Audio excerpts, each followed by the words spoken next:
This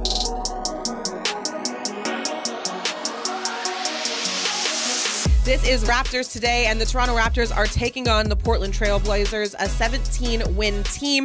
This is Chelsea, this is Keeks, I'm Ashley. We're glad that you could join us. Now, one of the things that the Toronto Raptors don't get to say very often, just because of the way that their season has gone, is scheduled win.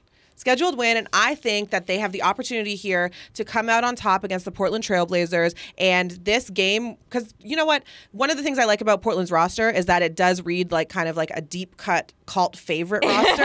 It's like Delano Banton, DeAndre Ayton, all these guys where you're like, oh, I like him. But together they haven't been able to find that continuity yet. So I think the Raptors should be able to take this one, Keeks. I don't know about scheduled wins in this wins and lessons era that I guess both of these teams are in. But they will have the rest advantage. Portland's being on their second night of a back-to-back. They're pretty hurt, sadly. I think Ayton will probably be out. Sharp is obviously out, our CanCon favorite. Ayton's out, Sharp's out.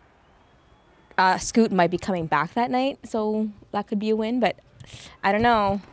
I don't know about. You're not buying it. You're not buying what I'm selling. You know, Chelsea, please tell me you're on my side. You know what? I do think I'm on your side, mostly just because the players on this current Raptors squad are so hungry to prove themselves, I think. That's and we're true. seeing that through, Quickly's 18 assists in their game against the Suns. Just all these players, Gary Trent Jr. scored 30 points in their last game, stuff like that.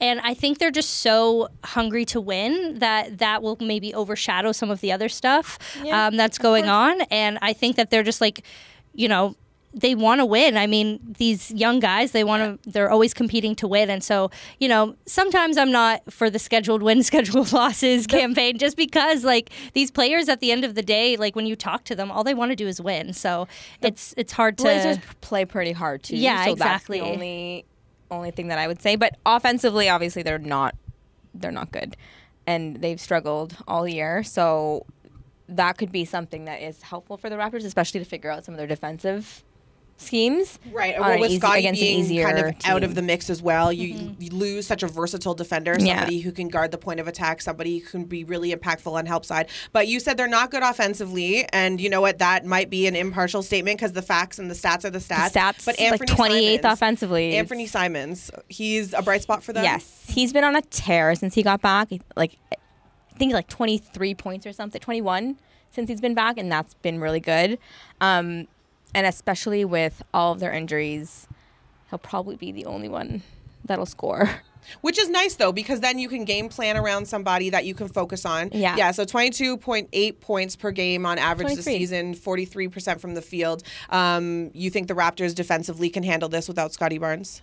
I think so. I mean, you have RJ Barrett, you have, some of these other young guys who have been getting a bit more minutes now, and so maybe they're kind of finding their groove. And I mean, then, you have, like I said, they're full of energy. Maybe Chris Boucher plays a little bit more again. And so, I think they have some of the components that they might need to get a win over. Won't really have to worry about the paint as much. So I don't think they'll go back to their overhelping defensive schemes on this, I guess, against the Blazers. Yeah. Well, you mentioned RJ Barrett, and I think that that's a really good point to bring up because his three-point shooting in particular, I think has stood out to everybody. I'm sure Keeks has a stat for this, but over the last 8 games, he's hit at least 2 threes, and when he's put shots up, because he's not shooting threes every single game, he's shooting at least 50% from 3, which is not something that we've seen from him, certainly not in New York. So what is it that's allowing him to find the confidence or the time and the space and the range to kind of have performance like this? I think over his since joining the Raptors, he's averaging at least 20 points on 50% shooting, which he's never had a stretch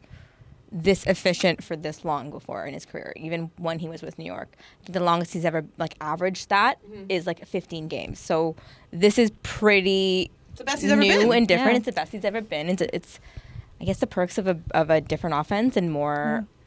I think it's the perks of just, a Canadian boy being here on Canadian soil. We'll see if he can keep that streak up. We got to get out of here, but thank you so much for joining us. We have Toronto, Portland on TSN and Sportsnet 590 The Fan if you're listening to on radio. That's on March 9th. They're on the West Coast, so of course it's at 10 p.m., so take a nap and buckle in.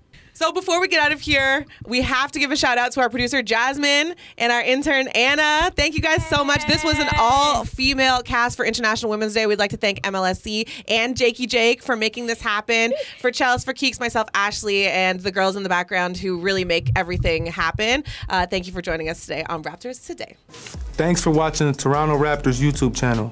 Check out our latest videos and subscribe for more.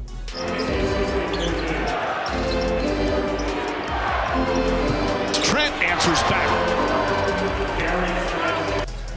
Gary, sidestep, three, got it.